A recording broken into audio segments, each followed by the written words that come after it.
के हिंदी मीडियम के सभी स्टूडेंट्स को मेरा नमस्कार। मेरे चैनल में आप सभी का स्वागत है। मैं अब आपको प्रार्थना पत्र, आवेदन पत्र आदि को पढ़कर बताऊंगा, क्योंकि वीडियो ऐसे बनाने तो नहीं चाहिए, लेकिन फिर भी मैं बना रहा हूं क्योंकि हो सकता है बच्चे सुन सुन के, देख देख के प्रार्थना पत्र आदि लिखना सीख जाएं। जो थोड़ी बहुत छोटी मोटी वो गलतियां करते हैं वो गलतियां ना करें, क्योंकि वर्तनी संबंधी गलतियां बहुत अधिक करते हैं प्रार्थना पत्र और आवेदन पत्र और शिकायती पत्र लिखने में। तो पहला मैं ये एप्लीकेशन या प्रार्थना आवेदन पत्र लेता हूँ।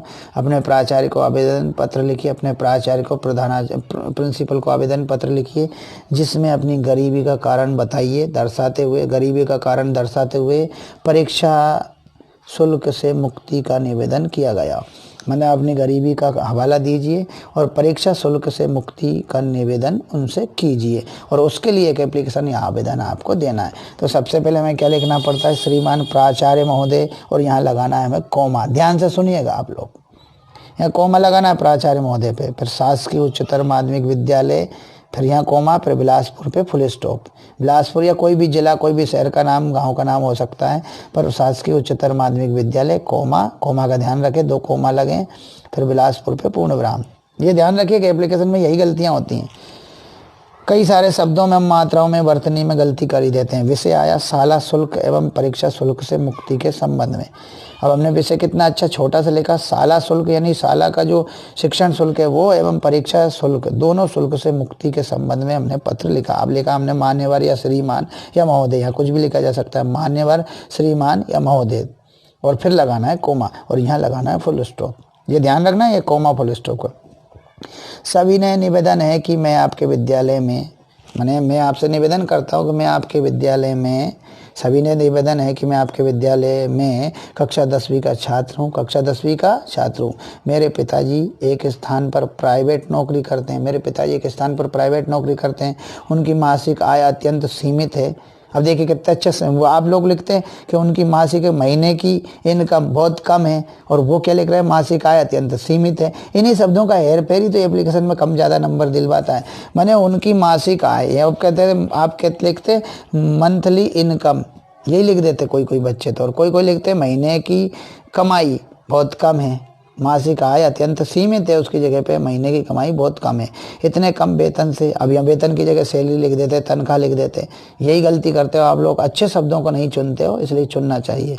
इतने कम वेतन से परिवार की रोजी रोटी की समस्या भी कठिनाई से हल हो पाती है। परिवार की रोजी रोटी की जो समस्या है वही मुश्किल से हल हो पाती है ना। इतने कम वेतन से परिवार की रोजी रोटी की समस्या भी कठिनाई से, मुश्किल की जगह कठिनाई से हल हो पाती। देखिए यहाँ आप लोग लिखते हैं मुश्किल, यहाँ लिख रहे हैं कठिनाई से हल हो पाती। पिताजी के पास पैसे की कमी होने के कारण, पिताजी के पास पैसे की कमी होने के कारण, अब पहले तो उसने बताया कि मैं छात्र कहाँ का हूँ, वो बता दिया। फिर पिताजी कहाँ नौकरी करते हैं, ये बता दिया। फिर उनकी मासिक आय कम है, ये बता दिया। फिर कम वेतन से परिवार का पालन पोषण मुश्किल से होता है, ये भी बता दिया। फिर पिताजी के पास पैसे कम होने के कारण अपनी शाला शुल्क देने में असमर्थ हूँ, ये बताया कारण। अतः अब इसको पेरा बदल के लिख सकते हैं, अतः आपसे हाथ जोड़कर प्रार्थना है कि आप मेरी इन परिस्थितियों को दृष्टिपथ में, अब देखो यहाँ पर बहुत महत्वपूर्ण लिया, ध्यान में, यहाँ ध्यान में लिखते ही लिख दिया उन्हें, दृष्टिपथ में रखते हुए शाला शुल्क तथा परीक्षा शुल्क मुक्त करने की कृपा करें। बहुत अच्छे से बोल रहा है। मैं हाथ जोड़कर प्रार्थना करता हूँ कि आपसे हाथ जोड़कर प्रार्थना है कि आप मेरी इन परिस्थितियों को दृष्टिपथ रखते हुए, आप मेरी इन परिस्थितियों को ध्यान में रखते हुए शाला शुल्क और परीक्षा शुल्क, शाला शुल्क तथा परीक्षा शुल्क से मुक्त करने की कृपा करें। इस विषय में जो भी शाला के नियम है वह स्वीकार है मुझे। इस कृपा के लिए मैं आपका आजीवन आभारी रहूँगा। कितने अच्छे से लिखा। फिर यहाँ दिनांक लिखता है, फिर यहाँ प्रार्थी आदित्य कक्षा 10वीं बी, इस तरह से उसने लिखा। क्या लिखा है यहाँ पे? दिनांक लिखा, फिर यहाँ प्रार्थी आदित्य कक्षा 10वीं बी। कितने अच्छे से एप्लीकेशन लिखी। तो यही हमें समझना है। हाँ, ये ध्यान रखना है कहाँ इसमें फुल स्टॉप, कहाँ कोमा, कहाँ क्या लगा है, वो ध्यान रखना है। ठीक है, ये ध्यान जरूर रखिएगा। अगला आवेदन या प्रार्थना पत्र क्या है वो देखिएगा, और उसका प्रश्न पढ़ते हैं। ध्यान से पढ़ना है, देखना है। प्रश्न 7 है, अपने प्राचार्य को शाला छोड़ने पर स्थानांतरण प्रमाण पत्र या ट्रांसफर सर्टिफिकेट या शाला त्याग प्रमाण पत्र TC देने हेतु आवेदन पत्र लिखिए। ये बहुत बार आ चुका है। फिर हम लिखेंगे सेवा में कोमा श्रीमान प्राचार्य महोदय, फिर कोमा, ये 2 बार कोमा आ गया। शासकीय उच्चतर माध्यमिक विद्यालय, फिर कोमा ग्वालियर लिखा, फिर फुल स्टॉप महोदय लिखा। विषय नहीं लिखा, लेकिन यह लिख सकते हैं विषय शाला स्थानांतरण प्रमाण पत्र प्रदान करने के संबंध में, या शाला त्याग प्रमाण पत्र प्रदान करने के संबंध में महोदय लिखा, कोमा लगाए हैं। 3 कोमा यहाँ थे, 1 कोमा ये 3 कोमा बहुत जरूरी है, इसलिए ध्यान रखना। सविनय निवेदन है कि विनय पूर्वक निवेदन है कि प्रार्थी ने आपके विद्यालय से, प्रार्थी माने जो वो बच्चा है वो प्रार्थी, प्रार्थना करने वाला प्रार्थी कहलाता है, ने आपके विद्यालय से कक्षा 9वीं की परीक्षा उत्तम अंक लेकर उत्तीर्ण किए, मतलब अच्छे अंक लेकर, तो यहाँ पर अच्छे की जगह उत्तम अंक लेकर, अच्छे नंबर लेकर लिखते हैं आप। उत्तीर्ण किए तो यहाँ पास लिखते नहीं, उत्तीर्ण की है। उत्तीर्ण में भी ध्यान रखना, ऊ आधा ता पूरा ता बड़ी की मात्रा अणा पे रा किए। संयोगवश मेरे पिताजी का स्थानांतरण मुरैना हो गया है। संयोगवश या कारणवश मेरे पिताजी का स्थानांतरण मुरैना हो गया है। इस हेतु मैं आपके आदर्श विद्यालय में, इस कारण मैं आपके आदर्श विद्यालय में आगे अध्ययन करने में असमर्थ हूँ। आपके विद्यालय में आगे अध्ययन करने में असमर्थ हूँ, मैं नहीं कर पाऊँगा, असमर्थ हूँ। यहाँ पे आप पता नहीं क्या लिखते हैं, कितना अच्छा शब्द लिया, असमर्थ हूँ। अब आगे, अतः मुझे दूसरी जगह पढ़ने हेतु, अन्यत्र पढ़ने हेतु शाला त्याग प्रमाण पत्र या स्थानांतरण प्रमाण पत्र प्रदान करने की कृपा करें। आपका आज्ञाकारी शिष्य कनिष्क कक्षा 9वीं बा। ये हो गया, यहाँ दिनांक पहले दे ही दिया था। अब आते हैं अगले आवेदन या प्रार्थना पत्र पर। प्राचार्य महोदय को बुक बैंक से पुस्तकें देने के लिए प्रार्थना पत्र लिखिए, है ना। उत्तर आ जाता है, बुक बैंक से पुस्तकें प्रदान करवाने के लिए प्राचार्य महोदय को लिखना है, प्रार्थना पत्र लिखना है, आवेदन भी नहीं लिखना।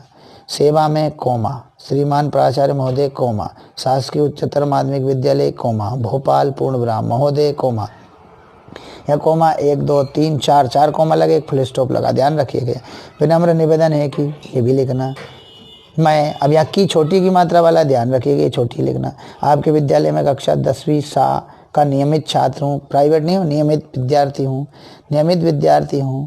मेरे पिताजी एक फैक्ट्री में 600 रुपये मासिक वेतन पर कार्यरत हैं। मेरे पिताजी 600 रुपये महीने मासिक वेतन पर वहाँ काम करते हैं एक फैक्ट्री में। इतने कम वेतन से परिवार का लालन पालन बड़ी कठिनाई से होता है। ये लाइन हमने पिछली एप्लीकेशन में पढ़ी थी। इतने कम वेतन से परिवार का लालन पालन या भरण पोषण या आजीविका बड़ी कठिनाई से होती है या होता है। पिताजी की आय कम होने के फलस्वरूप, पिताजी की आय या इनकम कम होने, तो आय ही लिखना है यहाँ पर, कम होने के फलस्वरूप मैं विद्यालय की पाठ्य पुस्तकें खरीदने में असमर्थ हूँ। मैं विद्यालय की जो पाठ्य पुस्तकें हैं उनको खरीदने में असमर्थ हूँ, मैं नहीं खरीद सकता। क्यों? क्योंकि पिताजी का वेतन कम है, पिताजी की आय कम है। अतः श्रीमान जी से करबद्ध प्रार्थना है कि मुझे बुक बैंक से मतलब जो बुक बैंक होती है स्कूल में, उससे पुस्तकें प्रदान करने का आदेश पारित करें। इस संदर्भ में विद्यालय के जो भी नियम होंगे, इस विषय में विद्यालय के जो भी नियम होंगे उनका मैं पूरी तरह से पालन करूंगा। इसकी महती कृपा के लिए मैं आपका आजन्म आभारी रहूंगा। इतनी बड़ी कृपा के लिए मैं आपका आजन्म जीवन भर आभारी रहूंगा। ये उसने बताया। प्रसाद धन्यवाद। दिनांक और प्रार्थी कनिष्क कक्षा 10वीं सा। इस तरह से एप्लीकेशन लिखना है। अगला एक और आवेदन पत्र है। देखिए, वैसे तो ये शिकायती पत्र होगा क्योंकि ये शिकायत के लिए है। परीक्षा काल में ध्वनि विस्तारक यंत्रों के बजाने पर रोक लगाने हेतु तो जिलाधिकारी या जिलाधीश महोदय को एक पत्र लिखिए, आवेदन पत्र, शिकायती पत्र लिखिए। कब? परीक्षा काल हो, उस समय लाउड स्पीकर नहीं बजने चाहिए। इस पर रोक लगाने के लिए जिलाधीश को या जिलाधिकारी महोदय को एक पत्र लिखना है। उत्तर शुरू होता है, यहाँ पे लिखा H4/26 हीराबाग भोपाल मध्य प्रदेश लिखा। ये पता लिख दिया उसने अपना जहाँ से वो लिख रहा है। फिर अब इसमें क्या क्या बताएगा वो देखेंगे। सेवा में कोमा लगाया, जिलाधीश महोदय, कोमा लगाया, जिला भोपाल, फुल स्टॉप लगाया, मान्यवर। और चाहे तो विषय में लिख देते ध्वनि विस्तारक यंत्रों पर यंत्रों के बजाने पर रोक लगाने हैं, तो देखो ध्वनि विस्तारक यंत्रों के बजाने पर यही मिल रहा है ये विषय। विषय अगर इसमें नहीं है तो आप बना सकते हैं। परीक्षा काल में ध्वनि विस्तारक यंत्रों के बजाने पर, परीक्षा काल में ध्वनि विस्तारक यंत्रों के बजाने पर रोक लगाने हेतु शिकायती पत्र, आवेदन पत्र। ठीक, अब यहाँ महोदय सभी ने निवेदन है कि मान्यवर कोमा, फिर सभी ने निवेदन है कि यहाँ छोटी की मैं आपका ध्यान ज्ञान सरोवर कॉलोनी हीराबाग में ध्वनि विस्तारक यंत्रों की तीव्र एवं कर्णभेदी ध्वनि, देखिए कितने अच्छे शब्द लिए, तीव्र माने बहुत तेज आवाज और कर्णभेदी कानों को छेदने वाली ध्वनि से उपस्थित समस्या की ओर आकर्षित कराना चाहता हूँ। माने मैं आपका ध्यान ज्ञान सरोवर कॉलोनी में, वो हीराबाग में है, वहाँ पर ध्वनि विस्तारक यंत्रों की तीव्र एवं कर्णभेदी ध्वनि से उपस्थित समस्या आ रही है और उस समस्या की ओर आपका ध्यान आकर्षित कराना चाहता हूं या करना चाहता हूं। इस समय माध्यमिक शिक्षा मंडल की हाई स्कूल एवं इंटरमीडिएट की परीक्षाएं प्रारंभ होने को हैं।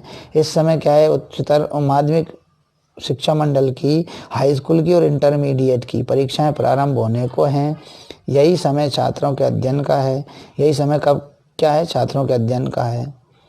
परीक्षा काल में ध्वनि विस्तारक यंत्रों के शोर के कारण अध्ययन में व्यवधान पड़ता है। कितने अच्छे शब्दों का प्रयोग किया, देखिए ध्यान दीजिएगा यहाँ पे, ध्वनि विस्तारक यंत्र है ना।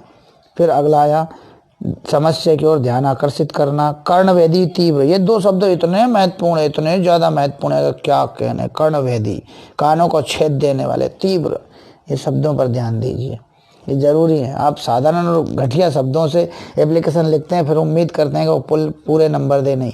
एक फिर आता है आपका प्रारंभ हो चुकी हैं, अध्ययन में व्यवधान आ रहा है, व्यवधान, चित्त की एकाग्रता भंग होती है, देखिए कितना अच्छा ध्यान, चित्त की एकाग्रता भंग होने के कारण, चित्त की एकाग्रता, तो परीक्षा काल में ध्वनि विस्तारक यंत्रों के शोर के कारण अध्ययन में व्यवधान पड़ रहा है, चित्त की एकाग्रता भंग होने के कारण छात्रों को परेशानी का सामना करना पड़ रहा है, छात्रों को परेशानी का सामना करना पड़ रहा है।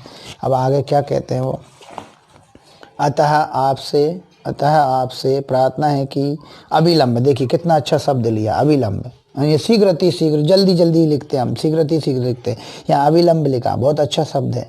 ध्वनि विस्तारक यंत्रों के बजने पर प्रतिबंध लगाने का निर्देश पारित करना, देखो कितना अच्छा शब्द है, पारित कर, छात्रों को अनुग्रहित कर, दिनांक भवदीय प्रशांत व्यास, इस तरह से उसने ये बताया। अगली एक और ले लेते हैं एप्लीकेशन, एक और है, उसका प्रश्न पढ़ता हूँ मैं, ध्यान से सुनिएगा। नगर निगम को एक आवेदन पत्र लिखिए जिसमें नालियों की सफाई एवं कीटनाशक दवाओं के छिड़काव का सुझाव हो। अपने शहर के नगरपालिका अधिकारी को आवेदन पत्र लिखिए। लिखते हुए वार्ड में व्याप्त गंदगी को दूर करने के लिए आवेदन लिखिए। बात एक ही दोनों प्रकार के प्रश्नों में। फिर ये पता लिखता है 44/B दौलतगंज ग्वालियर मध्य प्रदेश, दिनांक 20/10 और 2021 मान लो। सेवा में कोमा ध्यान रखना, एप्लीकेशन में बोल रहा हूँ मैं। श्रीमान प्रशासक महोदय कोमा, नगर निगम कोमा, ग्वालियर फुल स्टॉप, मान्यवर और यहाँ पे कोमा। अब चाहे तो मोहल्ले की साफ सफाई के संबंध में आवेदन पत्र या फिर नालियों की साफ सफाई एवं कीटनाशक छिड़काव के संबंध में आवेदन पत्र, ऐसे हम जो है यहाँ पर विषय लिख सकते हैं, भले इसमें नहीं है लिख सकते हैं। सभी ने निवेदन है कि दौलतगंज एक मोहल्ला है, उसकी नालियों में नियमानुसार सफाई की उचित व्यवस्था न होने के कारण, दौलतगंज की नालियों में नियमानुसार सफाई की उचित व्यवस्था न होने के कारण मच्छरों एवं मक्खियों का प्रकोप है। प्रकोप कितना अच्छा शब्द लिया उन्होंने, यहाँ उचित व्यवस्था का लिया है, नियमानुसार है। फलस्वरूप कॉलोनी के लोगों की में बीमारी फैलने का भय है, देखिए फैलने का भय है, फलस्वरूप भी और भय भी, कॉलोनी के लोगों में बीमारी फैलने का भय है। अतः आपसे प्रार्थना है कि नालियों की सफाई की उचित व्यवस्था कराने एवं कीटनाशक दवाई के छिड़काव कराने की शीघ्र व्यवस्था करने की कृपा करें। मतलब वो क्या कहते हैं, आपसे प्रार्थना है कि आप नालियों की सफाई की उचित व्यवस्था कराने की और कीटनाशक दवाई के छिड़काव कराने की शीघ्र व्यवस्था करने की कृपा करें। इसके लिए हम सब आपके आभारी रहेंगे। भवदीय श्यामकांत 15 खेड़ापति कॉलोनी ग्वालियर। इस तरह से उन्होंने पता दिया, या दिनांक भी है, ये सब बातें उसमें बताई हैं। तो ये एप्लीकेशन वाला था। एक और है, वो मैं बाद में ले लेता हूँ। अभी क्षेत्रीय अधिकारी, क्षेत्रीय कार्यालय होता है हर संभाग में, उसमें क्षेत्रीय अधिकारी माध्यमिक शिक्षा मंडल का होता है एक क्षेत्रीय अधिकारी, हर संभाग का होता है एक। तो जितने संभाग उतने क्षेत्रीय अधिकारी। माध्यमिक शिक्षा मंडल का क्षेत्रीय कार्यालय होता है, वो वहाँ पे वो होते हैं। उनको लिखना है आवेदन। क्या लिखना है? भोपाल को 10वीं बोर्ड परीक्षा की अंक सूची की द्वितीय प्रति प्राप्त करने हेतु आवेदन पत्र लिखिए। देखिए, प्रति सचिव कौमा माध्यमिक शिक्षा मंडल कौमा मध्य प्रदेश, भोपाल मध्य प्रदेश, विषय अंक पत्र या अंक सूची की द्वितीय प्रति भेजने के संदर्भ में। अच्छा विषय है। मान्यवर कौमा, सभी ने निवेदन है कि मेरी कक्षा 10वीं की अंक सूची वास्तव में खो गई है। मैंने यह परीक्षा सन 2007 में दी थी। कृपया मुझे अंक सूची की द्वितीय प्रति भेजने की कृपा करें। इसके लिए निश्चित शुल्क 50 रुपये बैंक ड्राफ्ट नंबर 48902902 आपके नाम से प्रेषित कर रहा हूँ। नाम प्रफुल्ल कुमार, पिता का नाम संत कुमार। 10वीं परीक्षा है 10वीं बोर्ड 2007। परीक्षा केंद्र उच्चतर माध्यमिक विद्यालय ग्वालियर। परीक्षा क्रमांक 78432, अनुक्रमांक 321545 पता प्रफुल्ल कुमार, पुत्र श्री संत कुमार, मोहल्ला कोटला हाउस ग्वालियर मध्य प्रदेश, पिन 543221, संलग्न ड्राफ्ट ₹50, प्रार्थी प्रफुल्ल कुमार। इस तरह से ये एप्लीकेशंस थी। पूरे वीडियो आपके हो गए हैं। प्रार्थी कौन है? प्रफुल्ल कुमार या प्रफुल्ल कुमार। इस तरह से आप इस वीडियो को ज़रूर देखिएगा, एप्लीकेशन का वीडियो है। चलो।